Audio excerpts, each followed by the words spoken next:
por varios jueces, Emilio.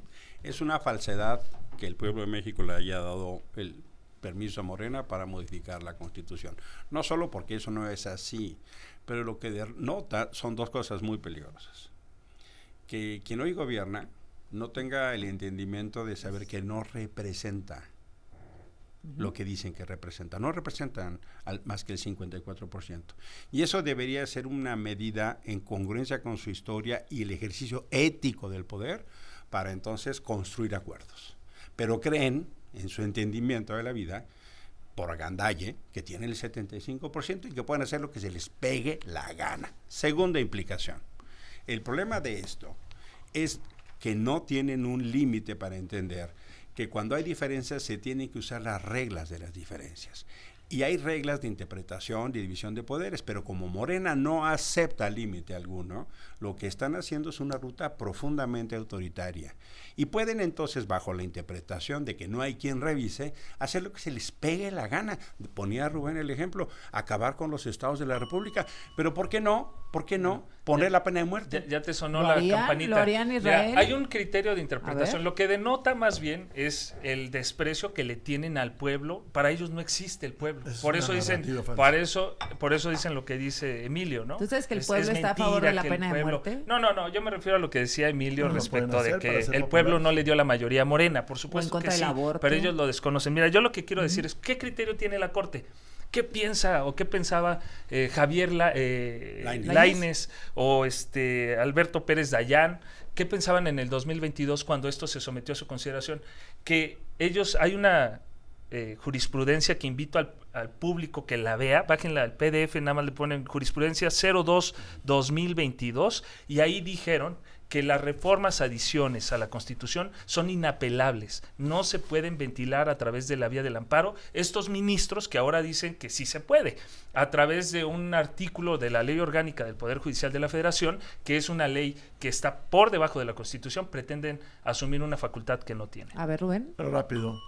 Morena siempre nos va a tratar de llevar a ese tipo de narrativas de descalificación, de polarización, porque también les surge que todos volteemos a otra parte y no a la realidad que está sucediendo en esta nación. Lo de ayer en Guerrero es tremendo, y no vemos que le dediquen el tiempo ni en la mañanera ni en ningún otro espacio para solventar los problemas que vive la nación. Segundo, insisto, esto no va a arreglar la justicia, esto va a enredar la justicia. Necesitamos más jueces, necesitamos jueces mejor preparados, esto no va por ahí. Segundo, construye narrativas como la de vamos a elegir los jueces, eso es falso. Eso es totalmente falso. Primero porque en todo caso se selecciona de listas que van a salir desde el poder. Y última parte, yo insisto. ¿Vamos a seleccionar jueces que ya seleccionó Morena? Sí, claro. ¿Eso claro. así es? ¿Es así?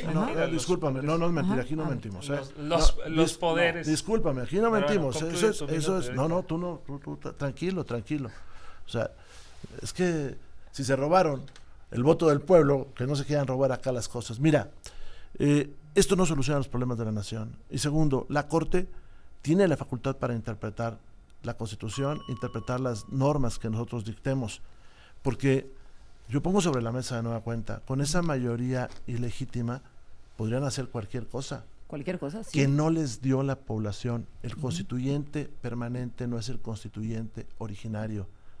Es muy distinto las cosas. Ahora, y este tema, perdona, ahí termino.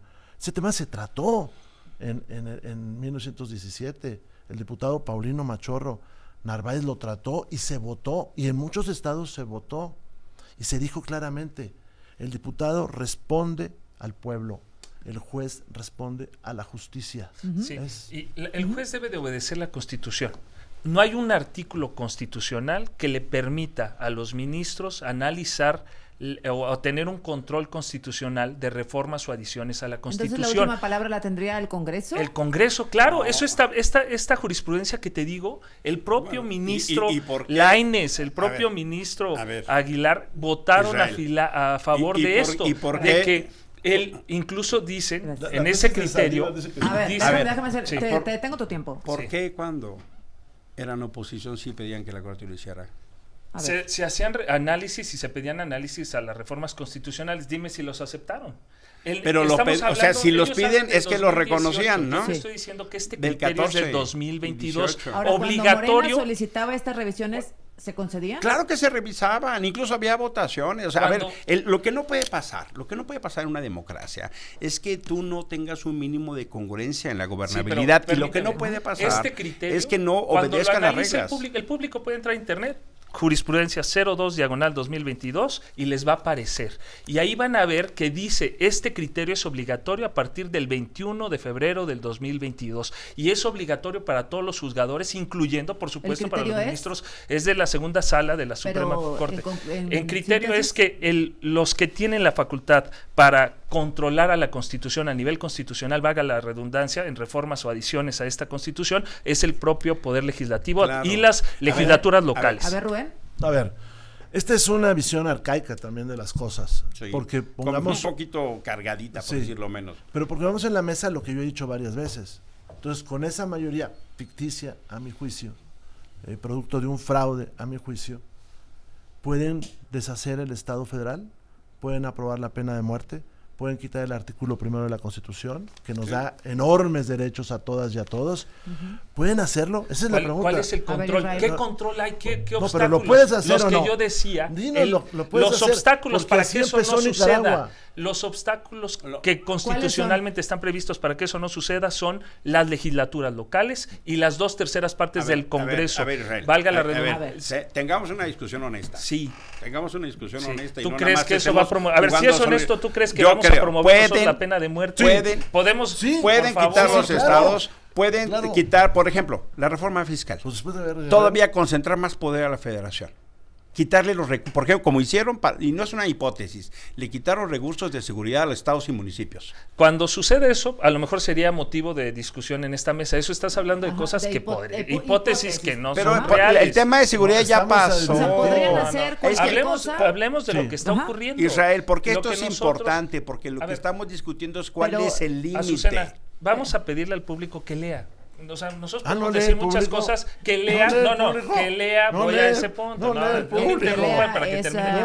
que lean el artículo 11, fracción 17, que es en la que se está basando, según esto, la Suprema Corte para decir que tiene facultades para hacer una control constitucional a las reformas, es la ley orgánica. Como tú no estás de acuerdo, entonces tú le dices a la Corte cómo debe ser su chamba. Claro, le estamos diciendo a la Corte que actúe conforme a la ley y a la Constitución. En caso de diferencia, no es que yo la diferencia, te estoy dando los artículos en los que se debe de basar la tú y yo podemos tener una diferencia. A ver. Pero la democracia también son reglas. Y lo que dice la Corte, lo que dice la Suprema Corte, lo que dice la Constitución es que es la última instancia. No tu opinión, no la de Sheinbaum. Según la interpretación. Según la interpretación, no puede, según el artículo, él ya no puede hacer un control constitucional de las reformas. No tiene problema. Esa es la cuestión. ¿Cuál es la discusión de la semana pasada del jueves? Que es un criterio que los magistrados que se dicen peritos y los jueces, Azucena, le consultan porque no saben qué hacer. Pues no, que muy peritos. Pero entonces le dicen, permíteme, termino la idea. Bueno, Rubén, termino la idea. Y entonces le dicen a los ministros, oigan, díganos porque no sabemos, somos ignorantes. Y entonces, no dicen claro eso. Que sí. No dicen por eso van a consulta. ¿Cómo va a decir eso? Si supieran, entonces hay diferencia de criterios, Israel. Cálmate un poco. Sí, tranquilo. Rubén.